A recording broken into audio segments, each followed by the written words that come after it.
Scene 1, take 1, Ngelas on Museum Sandi, 3, 2, 1, action. Ketemu lagi dengan Ngelas, Gerumpi Selasa di Museum Sandi. Kali ini kita memasuki Ngelas episode kelima. Perkenalkan, nama saya Seraya Siel dari Universitas Teknologi Yogyakarta sebagai tenaga volunteer di Museum Sandi. Dan di sebelah saya ada Febrika Adi Kurniawan, biasa dipanggil Mas V. Saya sebagai Humas dan Pemasaran Museum Sandi. ya. Oh ya Mas, kira-kira bagaimana ya gambaran kerja sebagai Humas di Museum Sandi? Nah, Humas dan Pemasaran di museum itu memiliki tugas, dia harus bisa memberikan informasi positif ke masyarakat. Tapi ranah yang digunakan adalah ranah-ranah yang non komersil, istilahnya tidak berbayar. Jadi bagaimana caranya kita memanfaatkan seperti media sosial atau platform offline misalkan untuk memberikan informasi tentang museum yang kita humasi seperti itu. Oh iya Mas, terkait promosi nih, apakah ada promosi online maupun offline? Kalau online kira-kira platformnya apa aja ya?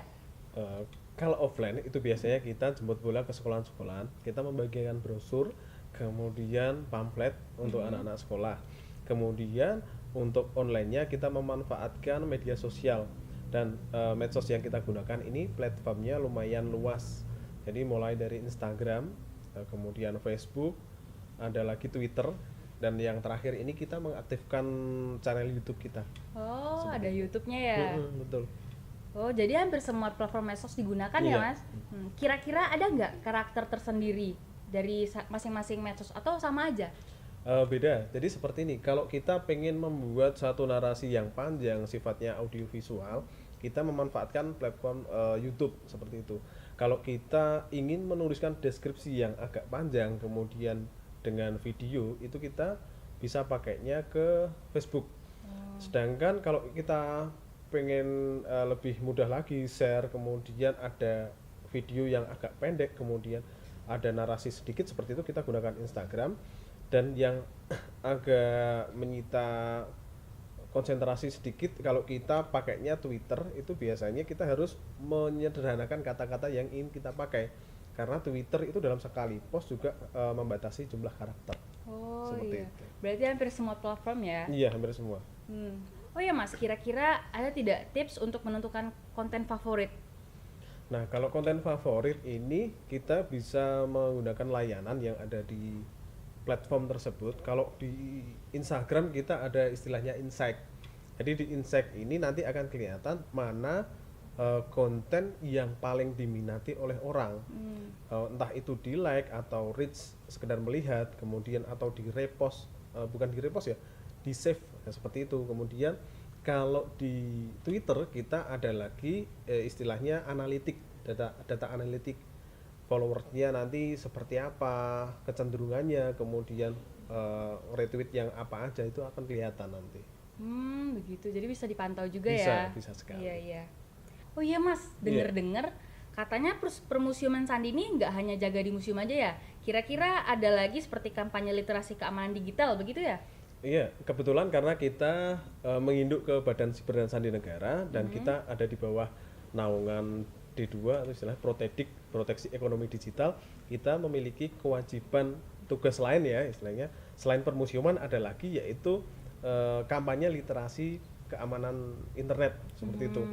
Jadi beberapa konten yang teman-teman lihat di YouTube atau di Instagram, di Facebook seperti itu, banyak usaha-usaha kita untuk memberikan edukasi ke masyarakat agar lebih bisa menggunakan internet dengan aman, seperti itu. Iya. Karena tingkat penipuan via online ini kan juga tinggi, Mbak. Jadi kita harus mengedukasi masyarakat yang ada di rumah tentunya. Oh iya, biar lebih berjaga-jaga lagi Betul ya. sekali. Betul. Oh iya Mas, barangkali ada teman-teman dari sahabat Museum Sandi ingin mencoba membuat konten, tapi mereka terkendala dari alatnya seperti kamera maupun HP. Nah, kira-kira dari Mas ada saran tidak? Jadi seperti ini, yang kita gunakan produksi di Museum Sandi sendiri, sebenarnya kita tidak menggunakan alat-alat profesional, mungkin ya seperti studio yang dibayangkan seperti itu. Jadi kita menggunakan kamera seadanya. Jadi kebetulan kita ada kamera DSLR dari kantor pusat. Kemudian untuk lightingnya kita membuat sendiri loh Mbak ini. Oh, buat sendiri? Iya, bikin sendiri. Jadi teman-teman Museum Sandi meng-create lampu sendiri, bagaimana agar bisa dipantulkan, kemudian bisa ada diffusernya, seperti itu agar cahayanya lebih soft itu kita atur sendiri. Kemudian bagaimana caranya agar audio yang kita rekam dengan jarak sekian ini bisa tersampaikan ke kamera untuk direkam tanpa noise atau dengan rendah noise itu kita atur. Jadi sebelum kita bikin konten bareng-bareng seperti ini, saya dan tim itu coba trial error dulu, nyoba dulu, baru kita create konten. Nah, mengenai untuk keterbatasan alat seperti kalau cuma punya HP seperti itu ya. Iya. HP sekarang rata-rata memiliki sensor yang bagus.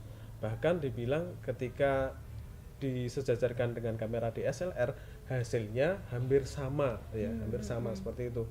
Jadi banyak HP sekarang yang memiliki kualitas gambar high definition bahkan 4K sudah sampai ke sana. Jadi teman-teman yang hanya pakai HP sekarang bukan cuma disebut hanya, karena kemampuan HP sekarang juga bisa langsung editing juga. Jadi kemampuannya sekarang sudah meningkat. Jadi teman-teman yang punya HP dioptimalkan, tinggal belajar tata cahaya, kemudian mengatur audio, kemudian belajar editing itu udah cukup sepertinya. Oh iya.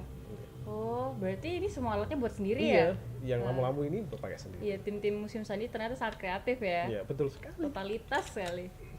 Ya, baiklah, mungkin sekian acara ngelas pada kali ini. Dan buat teman-teman nih, jangan lupa like, share, dan subscribe Museum Sandi dan juga follow Instagramnya @museum.sandi. Salam sahabat museum, museum di hatiku.